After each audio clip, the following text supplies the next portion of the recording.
began yesterday our whole new vision of understanding the Haggadah, not simply as a commemoration, a remembrance, a 4th of July experience of the Passover exodus from Egypt, because most of us, if not all of us, have never been to Egypt. We don't feel any relationship to Egypt. There's no flights to Egypt. And what does something that happened 3,300 plus years ago have to do with me? But we seem to be somehow meshugana about leaving Egypt, as if there's some psychological complex that we can't get over after all these years.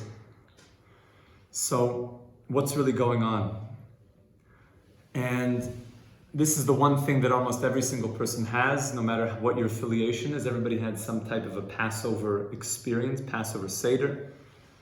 It's interesting, even the other nations of the world seem to be really into Passover. Christians, there's a connection to the Passover experience. And it seems to form something so fundamental to the Jew. But the question is, what is that? And why specifically are we so meshuggan about spending so much time getting ready for it as well? And nobody gets ready for anything like we do for Passover. My wife's been talking about Passover for the last 6 months. We haven't had pretzels in our house for, I think, the last 4 months. And we began yesterday in the first class of this series, which is a whole new understanding of what Egypt means. Of course, yes, we left Egypt 3,300 years ago. But we mentioned that we're going to say in the Haggadah, and I really recommend everyone bring your Haggadah every day, because the more you see it, and people asked me, but if I want to use it for Passover, is it, the Rosh Hashanah, is it clean? So you can definitely open it here. I wouldn't be just opening up your Haggadah anywhere. This for me is a non-Passover Haggadah, so I do put it on tables and stuff. If you're going to actually want to use it for the Passover Seder, I recommend really cleaning off your surfaces and then putting alcohol gel everywhere, like Rav Zucker did. That's the only acceptable option for Passover. So we mentioned something from the Haggadah, that it says that every single generation a Jew must say, Kol dor v'dor chayiv adon liros es atzma ki'ilu yotz Mitzrayim. Every single generation a Jew has to see himself like he left Egypt. And then we said, on a deeper level, the Baal HaTanya teaches us that every single day a person has to see himself leaving Egypt. And then we said even more profound, that every single second a person has to see himself leaving Egypt. The question is, I know where Egypt is on the map, but how am I leaving Egypt right now? I'm not in Egypt. And therefore we explained yesterday that Egypt is not just a physical place. Everything in the Torah is talking about a simple meaning, but then there's a deeper meaning. And we explained yesterday that Mitzrayim, which is the Hebrew word for the land of Egypt, comes from the same word as Meitzarim. Meitzarim means something which is narrow, is confining, is constricting you. Something which is holding you back. Holding what back? And we answer that there's two major parts of you. There's your soul, and then there's this animalistic soul covering on top of that. And most of the struggle of your entire life, basically all of it, is going to be choosing my godly inner soul over the external part of me, the Meitzarim, the Mitzrayim. And we said the head of that Meitzarim, that head of that bondage that's inside of me right now, his name is Parai. Paro is the same letters as Peira, the evil mouth, evil speech. It's that part of me, that psyche within me, that is negative self-talk, that is not allowing me to experience my soul. We spoke a little bit about what the nature of the soul is yesterday. The soul is a code word in the Torah for your soul is called Moshe. That's the highest part of your soul is called Moshe. There's other parts called Avram, Yitzchak, Yaakov. Those are codes for what your soul is in its genetic code. And then there's the dark side, which is the animal soul, which is Paro, is Amalek. And those are energies that are confining you, that are literally trapping you. And therefore, it makes a lot of sense why we're so meshuggah about leaving Mitzrayim, because who wants to be bound down by the man named Paro, named Amalek, by those evil forces? It's not just about killing Amalek on the outside. It's the killing of the Amalek inside the heart. It's about destroying the Paroi and everything that he represents inside of me. The part of me that's such a faker. We mentioned yesterday that Paro believed that he was a god. There's a part of me that believes that I'm a god. Sometimes you see that in certain professions. People who think they are God. They know everything. A big part of inflated ego is money, power, prestige. And Paro made himself into a god. And of course, gods don't have to use the bathroom. So what did Paro do when he in fact realized he wasn't a god and had to use the bathroom? He went to the Nile. And Moshe and Hashem said, oh, you should go find Paro when he's at the Nile early in the morning, when nobody was looking. So what did he do? He went to see Paro at the Nile early in the morning. What was he doing? He was caught with his pants down, going to the bathroom. He said, Moshe. So that element of you're faker, Paro, you're such a faker, but you put on a very big outer game. A very big outer game. There's a part of us, that Paro, that holds us back and fakes and convinces us that we're an entirely different person. It takes over our psyche, it takes over our consciousness. And the Yetzias Mitzrayim, the coming out of Egypt, the coming out of the Meitzarim, the narrowness is coming out of that consciousness of the Paro consciousness.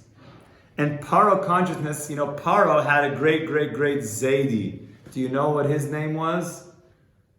The snake in the Garden of Eden. That's why the pharaohs had big snakes everywhere. They really were into snakes. I want to read you the next line in the Tanya. This is an unbelievably deep line in the Tanya. So he says that every single person, he's quoting from the Megillah, B'kol dor v'dor, and then he adds, V'chol yom v'yom, Chayv odom lirois atzma ki'ilu hu yotza hayoim, that you left Mitzrayim today. What is this Yetzias Mitzrayim? He Yetzias Nefesh Elokis. It's when your godly soul comes out, mima'asar, from the jail cell of the goof, of the body. Not just that it comes out of the physical body. It means the spiritual body consciousness, which is called what? Mishcha dechivya. How about that? The serpentile, snake-like skin bodysuit that you're wearing. Basically, Passover night is about shedding your reptile skin. It's like, whoa. They never talked about that in Sunday school.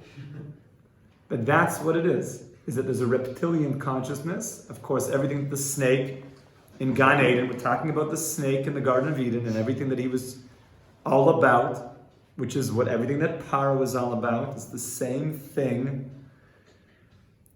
That consciousness, that a Jew can break out of that consciousness. And everything that Paro represents and the snake represents. And we mentioned yesterday also, as this is all part of the introduction of this series, is that sadly 4/5 of the Jews did not leave. They felt that Egypt was a good option, a viable option. That the snake made a good case, and we'll stay with his mahalach. We'll go along his path. Chas v'shalom. And the meaning of Pesach and the meaning of why we're so meshuggah about getting ready for Passover is the furthest thing from what God has in mind is that there should be anybody in Mitzrayim. And we'll get to why there has to be the process of going into Mitzrayim and then leaving Mitzrayim. The purpose is to get out. Yes, we had to go in, but now we have to get out.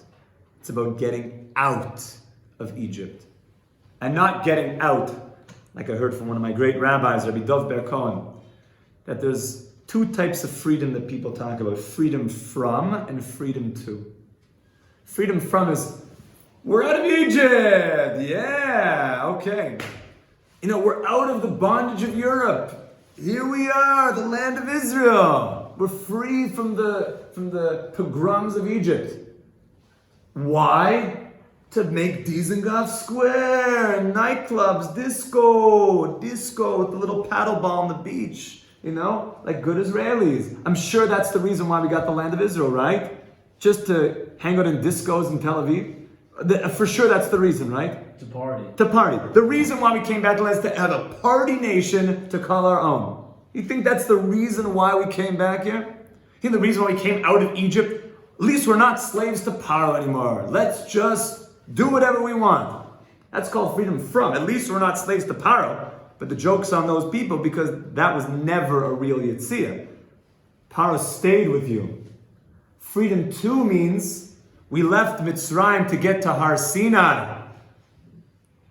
What do you think leaving Mitzrayim is all about? Just to be alive? To have a pulse? That we shouldn't have babies in the walls and thrown into the rivers? Chas v'shalom. Of course, we're thankful to be alive. But the real Yitzi of Mitzrayim is to get to Har Sinai. That's why Sfir Sa'omer, if you didn't notice, begins Pesach and goes all the way to Shavuos. It's one long mitzvah. Because the purpose of leaving Egypt only is complete when we become Avodim to Hashem. To become Avodim to Hashem. And that's the reason why when a person says, I want to stay in my master's home more than 6 years, what do? They put the old earring, to say it nicely, in the ear, right by the mezuzah. To say, no, the same ear that heard that you're my servants and not servants to other people, you didn't hear quite so well. You're only my servants. The purpose of leaving Mitzrayim was to become totally bonded to Hashem. That is the process of shedding the serpentile consciousness. It's not just like, you go to the zoo and you see this, and now let us observe the snake's, here as he sheds his skin. Wow, in heaven. Wow, so cool. That's just an analogy of something, a consciousness that's serpentile. That the leaving of Mitzrayim is literally shedding that consciousness and allowing your inner soul to reconnect to Shema Yisrael Hashem Elokeinu Hashem Echad. I'm sure you heard all of that in Sunday school, in your local temple. But that's what it is. I want to read you something now from the Shla HaKodesh. Today is also going to be an introduction day. And then starting tomorrow, if we have shir tomorrow, it could be the Yeshiva will give a shir. If not tomorrow, then Yom Rishon, we're going to go through the 15 steps of the Seder, the Siyat D'Shmaya. So bring your Haggadah so we can go step by step. And you're going to see the entire Haggadah is based on this theme of getting out of Mitzrayim, essentially by the end of the night, and the end of Pesach, that you've shed completely all snake consciousness, and all that's left is your soul. It's the only thing left, and your soul is dissolving back into God. That's why we're so meshuggah about it. That's what it means, that it's not something that happened a long time ago. It's happening every second. That a person could feel like, I'm not bogged down by the Pharaoh inside of me that's holding me back and not letting me be the person that I want to be, and giving all my depression and anxiety and all the stuff that bogs us down. Souls are not depressed. Godly souls are not depressed. Godly souls are not anxious. Godly souls are not impatient. They're not angry. Godly souls are filled with life, real life.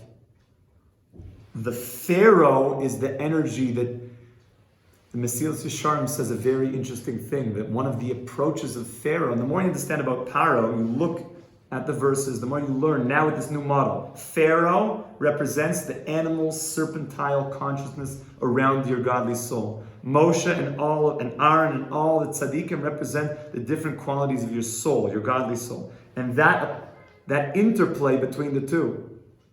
And then the leaving of Pharaoh, and then him chasing again. And then all of that is an analogy for something happening in your consciousness.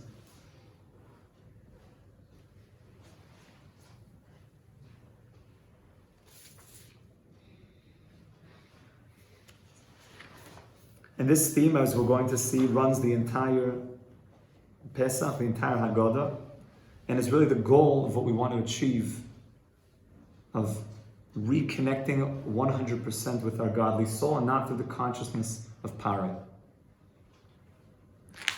So I want to read you a piece from the Shla Kodesh. It says the Shla, and it's going to be not long, but just hear the words of one of the greatest sages of the last 1,000 years, let's say.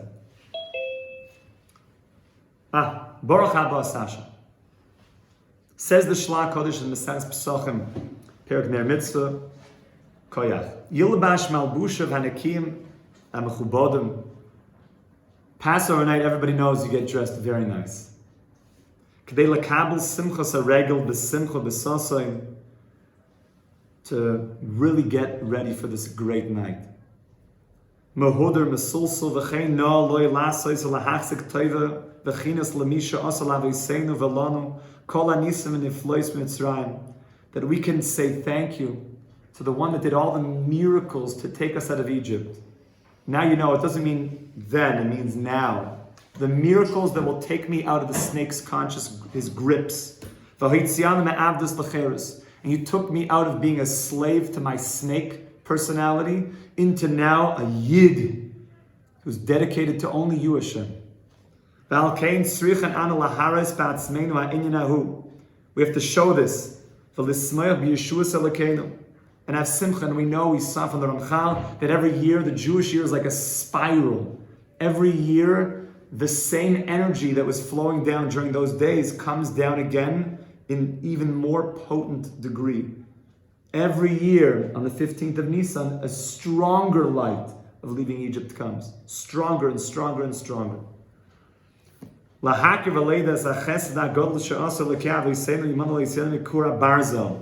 Chazal described that leaving Egypt was like getting put into a melting pot, like to melt down gold into hot fire. That literally that was the only way to purify out the impurities that we had taken on. It's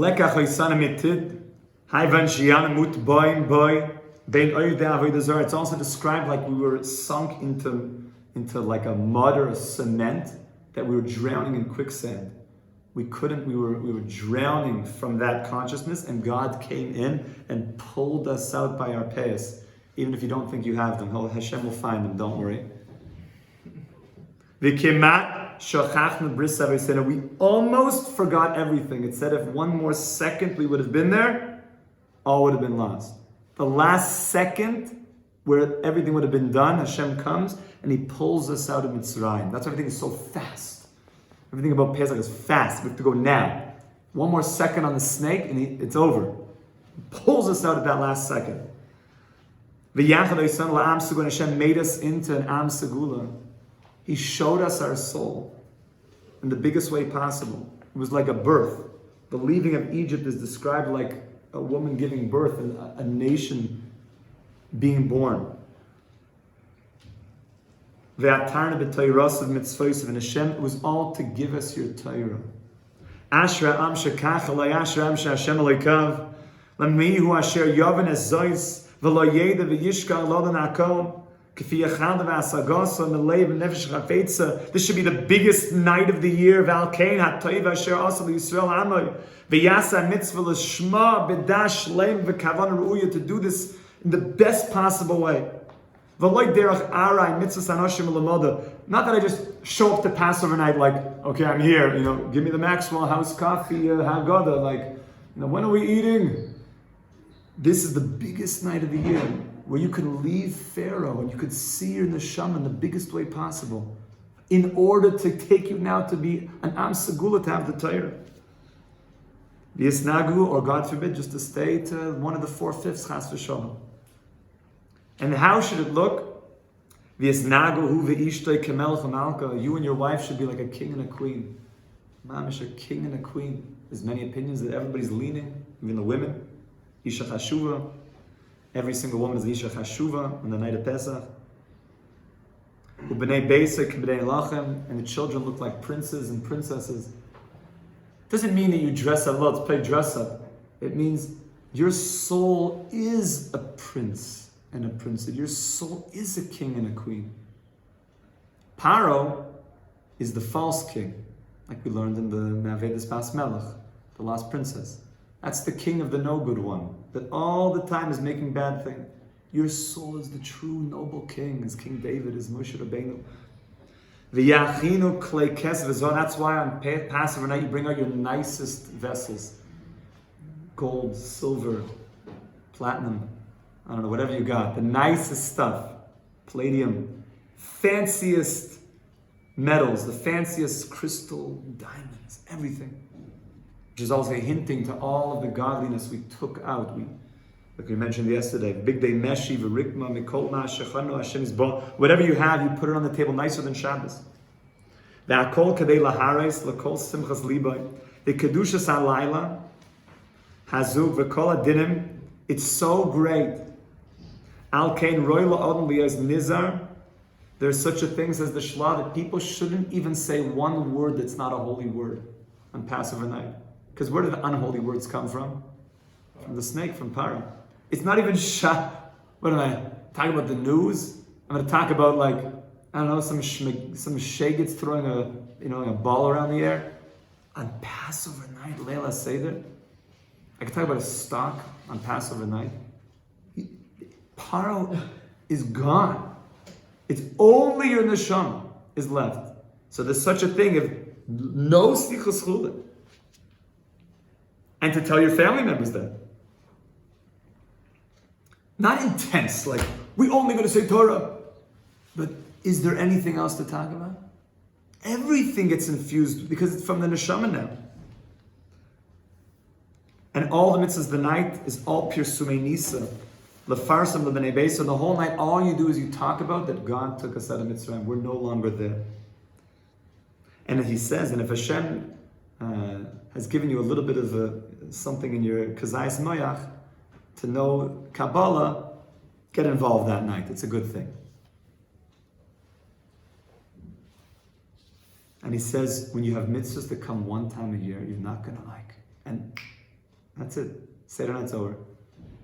You had the opportunity for this huge opening. Let me show you neshama. Paro's gone. You're going to let that just come and go without getting ready for it? And therefore, he says, I know many, many Bnei Aliyah who love the mitzvahs so much that they would kiss the matzahs. Literally kissing the maror. Just like when they come into the sukkah for the first time, they hug their sukkah. I love you, my sukkah. Kissing the sukkah. Like we learned from the Ramah, kissing the tefillin, kissing everything. They're just, I love my tzitzis, just kissing your tzitzis, kissing the mitzvahs.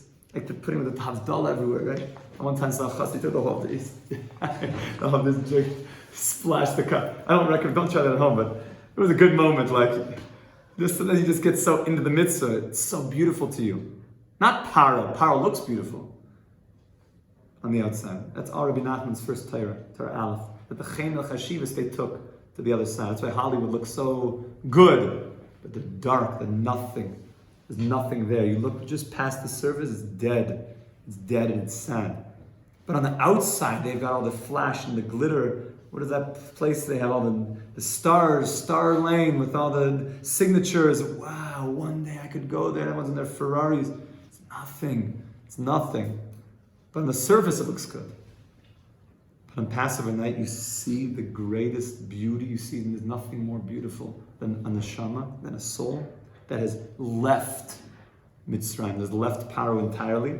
There's one more thing we have to mention before we go into the Haggadah, and we'll do that next time, but just to mention it, there is a halacha that you have to start the story with Gnus, and you have to end it with Shvach.